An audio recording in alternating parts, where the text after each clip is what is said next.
Welcome to CosmoFactory, a podcast by Cosmoprof Worldwide Bologna, where we explore the entire cosmetics, personal care, and fragrance industry supply chain.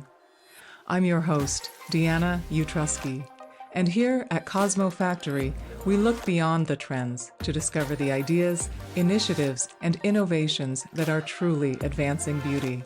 Let's get started. This episode is about global brand building. It's about the connection between consumer perception and design.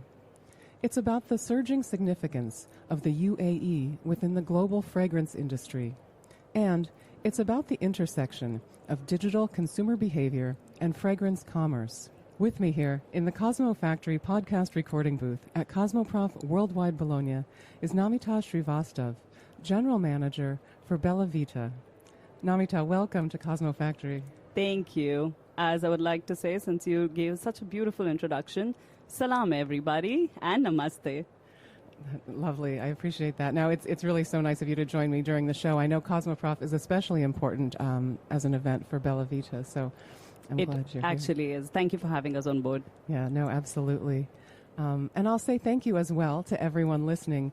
We recorded our first CosmoFactory episodes here at the 2024 edition of Cosmoprof Worldwide Bologna last year.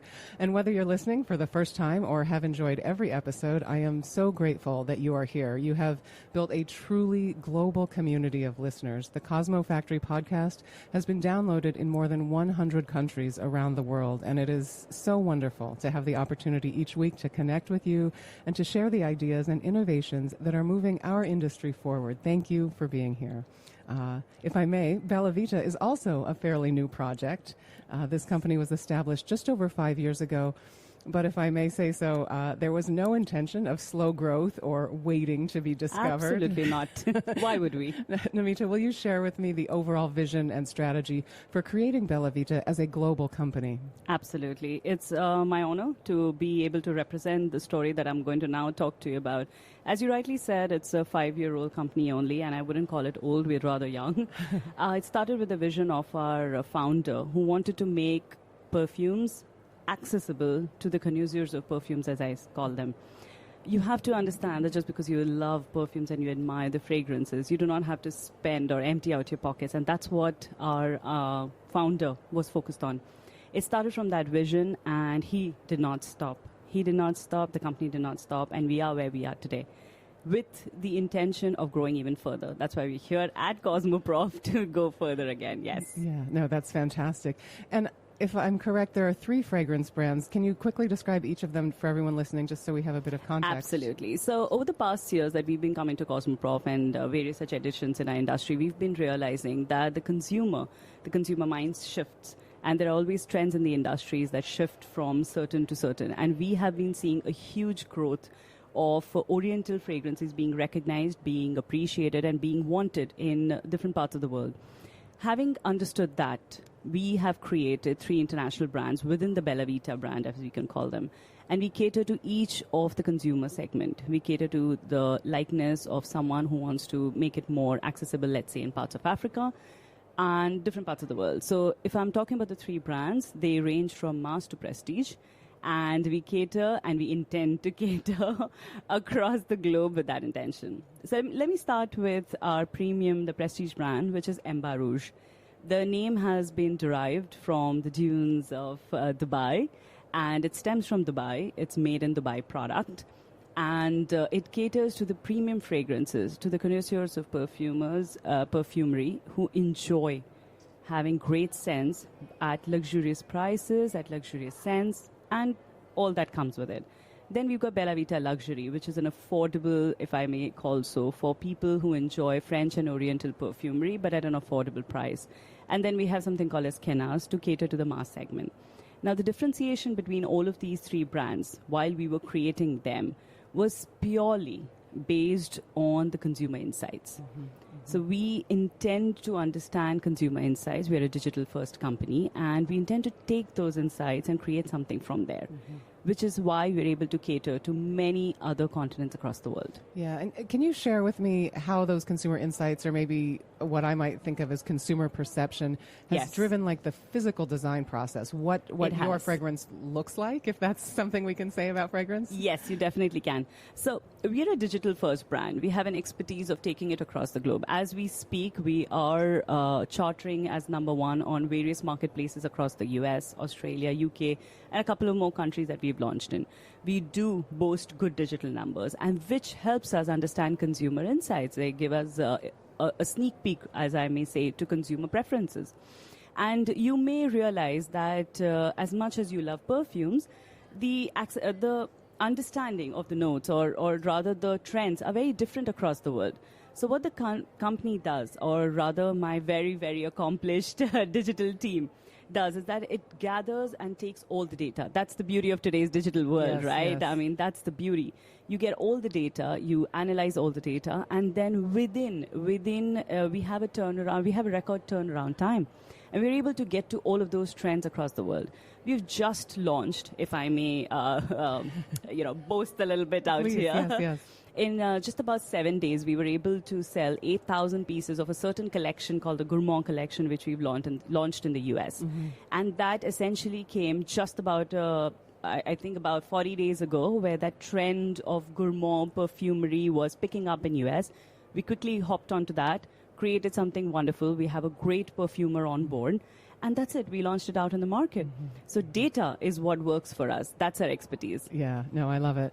And you've mentioned being, a very digital-first, digital-forward business. Absolutely, we are. With a company like this, you could be located almost anywhere in the world. We know a lot of digital nomads these days. Absolutely. And previously, the BellaVita perfumes were made and bottled in India, but I know you've chosen to position the brands that you've described now as UAE-based brands and as fragrance made in Dubai. Yes. Is it correct that you've relocated your production and filling facilities this, I guess, highly populated, right? Ultra-modern city? Absolutely. So, if I may, explain that a little bit. We do stem from India proudly. That's what made us what we are. Sure. And as I was mentioning previously, because we are venturing to different parts of the world, and we realize the importance that Dubai plays in the whole perfumery market that we see right now. The oriental sections, the beautiful ingredients that stems out of there, the wonderful industry that there is. We realize that to cater to the global market, we need to be present in the hub of that, which is right in the center of Dubai, which is why we represent Dubai. I mean, I come from Dubai, and I could go on all day about it. But when it comes to the industry, and you will see here at CosmoProf as well, you will see a surge of companies coming from Middle East. Yes. That's the demand, that's the love that the oriental fragrances hold. I mean, it's not just limited to oud and amber as it was previously. Now we're coming up with beautiful collections, olfactory experiences across Florientals as well. Mm-hmm. All that stems from Dubai, which is why we've made the strategic decision of creating made in Dubai fragrances, which are much more, if I may use the correct word, which are much more olfactory oriented. So that's the intention of moving the base to Dubai for the international brands. And the 3 brands that I was introducing earlier, they're all made in Dubai. Yeah. And of course, you cannot deny the lovely packaging that comes from there as well. So yes, that's the intention. Yeah. Do you want to say a bit about the packaging? Oh, yes. Thank you for giving me that stage to do that. A lot of thought has gone into the packaging. There was a whole bit of research that was analyzed across the globe. We had to look into brands. Consumer needs and preferences, as we just discussed, based on the data, and a lot of it was based on what the A plus brands have been doing. Having said that, the packaging there is very different to what comes from Dubai and what comes from the international markets, and we need to compete with that. So you've got the niche perfumery across the world, you've got your A-level brands across the world, but you also got brands that are loved for their packaging. We did a research on all of that, and there was a whole period of 3 months that went into it. And that's how, if you see each of our fragrance across these 3 brands, a total 60 SKUs, if I may, are all inclusive of each other. They're rather exclusive of each other, not inclusive. Okay. They're exclusive of each other, my bad. But the collection, yes. You have that uniformity across it. But the beautiful packaging that has come out of it, the boxes and everything, you're going to love each one of them. I mean, I do. So I'm sure you would too. Yes. You've mentioned having this really digital-first approach, some differences that you've noticed in each region or market that you're expanding into. Can you say more, though, about how digital data and sort of that knowledge of the digital consumer is helping you with market expansion? Oh, absolutely. So you have heard all the hullabaloo about, AI is taking over the world, etc. And there's a lot of debate on that. I'm not going to get into that. But when it comes to our company, we place technology first. We place digital first. We are experts in e-commerce, if I may be confident enough to say that. We are experts in e-commerce. We get the data out from there. And that's exactly how we take it to the different parts of the world. As of now, as we speak, we only create fragrances which are research-based. And that research comes from our data. We launch a set of perfume, or rather a collection. We've just launched a beautiful Zodiac collection, which is absolutely taking over the world as we speak. I mean, it caters to each of your Zodiac signs and brings out your character traits, etc. But the whole point is, it is technology-based too. There's a collection we've launched right now, which is the pheromone-based collection, which, as everyone understands, it sets your mood right. You wear the perfume and, it gets highlighted to your mood. That's how you want it. You have something called magnetic there. You have something called sensual there. So fantasy, if you want someone to be attracted to you, that's your intention for the day. But the whole point is that this technology is something we're proud of. It's something we know. And we do know this because of the research that we do. So we always have a prototype collection. We launch it in a certain market. We invest heavily on the digital side, and we understand the consumer needs and preferences. And then we go back to our desks and we sit and we analyze what worked and what didn't and what can be better. And that's how we then launch the entire collection, and then we launch it to the different markets. Having said that, we are not always right. Absolutely. Yeah. Those are the learnings we get. When we launched in US, it did not fairly, was successful right in the first go. We learned. That's what we do. Data helps us. And while we learned through all the consumer insights we got and different trials and errors, now we are, in less than 9 months, we are at the top of our game. Yeah. Same goes for every country. We have a very strong team who knows every bit of the perfume industry. We are proud of that. So we've got our digital nomads.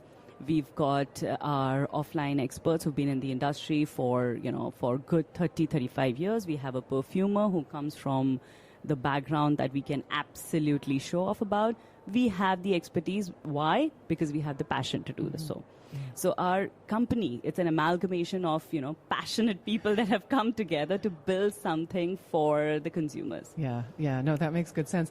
And if we can think about an example just a little bit further, you mentioned the Zodiac collection, for instance. Absolutely, yes. So I'm curious, how long do you expect this collection to be in the marketplace? If it was sort of born of a trend, will you keep it on the shelf, as it were, for a year, for 2 years? Do you have a sense of sort of so the to be very honest, longevity? Change is inevitable, right? Okay. So we have also come 5 years ago. I mean, if you ask a company which was more prominent 5 years ago, they wouldn't be expecting us to take it over, right? So we're absolutely okay with the change. That's one thing we love ourselves for, is we are okay to learn and to grow. Mm-hmm. If the trend doesn't work, we're not going to put it on the shelf, obviously. We don't work in such a way that we're going to push a consumer to get something they do not want. We are a trend-first company, and that's always going to be our motto. Mm-hmm. Yeah, no, that's so interesting. So we've talked quite a bit about e-commerce here. Yes. I believe your brands do have an offline presence in retail very as well. Strongly. Yeah. When do you decide to take maybe a collection or a market and move from, online Oh, that's retail a very simple answer. That's something we would I mean, that is something, I love the questions, by the way. I'm making it complicated. I bet you have a simple answer. No, you're not making it complicated at all. In fact, I'm glad you're asking the right questions. So just yesterday we were having a conversation and we wanted to launch a certain collection. I can name it right now, but a certain collection into a different part of the world. And we wanted to take it offline through distributors and retail channels and, all that follows with it. And then we decided whether, how we're going to go about the planning of the product, how many SKUs would be needed, and things like that. And then the discussion was that, hey, it's easy. You know why? Because let's launch it digitally first in that region. So, I would be wrong if I say easy. It's not. There's a lot of calculations, a lot of regulations and compliances that go in the background. But simply put, we launch it digitally first. We see, we understand, we test our waters, and then we take it to offline. And currently, we are seeing a long and amazing surge, which is coming from digital to offline. So the same customer is following you? Is that what you're saying? Or Yes. or you're just having a lot of... So once the trend starts and online, you hear someone talking about, let's say, the Gourmand collection that I was talking about. And they're like, oh, this mango fragrance is amazing. I saw it online, blah, blah, blah. And they go to the retailers and they're like, do you have that collection? And then the retailers come back to us and say, like, hey, we want it in our stores. So we're connecting online to offline immediately. Yes. So we're creating trends online because it's a world of digital. You cannot deny it. I'm sure you have a whole following of followers on your Instagram and everything. So that's the world we live in. Yeah. We get the sense of everything. That's the global brand we're building, and that's the global audience we have. So we have easy and understanding or an access to any consumers across the world in any country at this point. I could be sitting in Dubai, which I am, and getting access to consumers right here in Italy. I mean, we're here for CosmoProf, but, digitally we understand that, and that's it. That's how we launch. Yeah, no, lovely, lovely. And remind me, and maybe for folks thinking strategically in their own businesses, do you have stores that are owned by BellaVita, or are you working with distributors as well? So we have both the concepts. Okay. And in fact, we haven't left any stone unturned, if I'm going to say, if I'll be honest. So we did start digitally, of course, and we did venture into some of our retail stores too. But our presence is online more, and now you will see a huge demand when it comes to retailers. So we're going to go the distributor route and cater to more countries that way. Yeah. You will see some of our own stores as well, but it's going to be more distributor-based. Right. Interesting. No, thank you for that. And still thinking about listeners who might be leading or on a team that is building global brands, are there learnings from BellaVita that you can share other folks might find useful? Lots of it. Do I want to? So one thing that I can talk about, and this is not BellaVita centric when it comes only to perfumery. If you're a passionate fragrance lover, or if this industry excites you in some way, there is something always which BellaVita has followed is passion, whether you come from the industry or not, to be honest. And that learning, let me put it simply. I think I'm making it more complicated. Just follow the passion in the industry. That's what BellaVita does. We are a bunch of nomads who put all our ideas and thoughts together, and the only way we go forward is the cautious way. So we launch very loudly, very strongly in one country or one industry. We take the learnings. Once we have those learnings, we really sit down. We break our heads, we sit down. We take all the learnings that come from there, whether it is the preferences, whether it was the regulatory compliances, whether it is supply chain or whatever it is. We correct that, and then we move on to the next one. So we know the learnings that have been there. And then when we move on, we are fast. Then there is no stopping. And of course, with time, it may seem like a short period of time. And to be very honest, I'm very proud to say that as well. In a very short duration of time, our turnaround time, our learning time, our lead time is a lot. So I'm not in the right place to give advice to anyone right here. But if you're listening and if you think there's one thing that the perfumery companies can do, is build your digital presence. It's content. It's the content that speaks, and I think nobody understands that better than you here, Deanne. I'm in the content business for sure. Exactly. Yeah. Well, Namita, this was quite interesting. I thank you again for making time during CosmoProf to speak with me here on the CosmoFactory podcast. Thank you for having me, and on behalf of everyone, I think, Deanne, you're doing a great job. Thanks for having us here as well. And it was a lovely session, lots to learn. Not so nervous about it right now, but thank you so much for having me. No, that's very kind. You're welcome. Thank you so much for listening. If you find the CosmoFactory podcast useful, please take a moment to leave us a 5-star review and share your thoughts so even more cosmetic industry professionals can discover the CosmoFactory. I'm Deanna Utrusky. Please join me again next Tuesday for a new episode of the CosmoFactory podcast.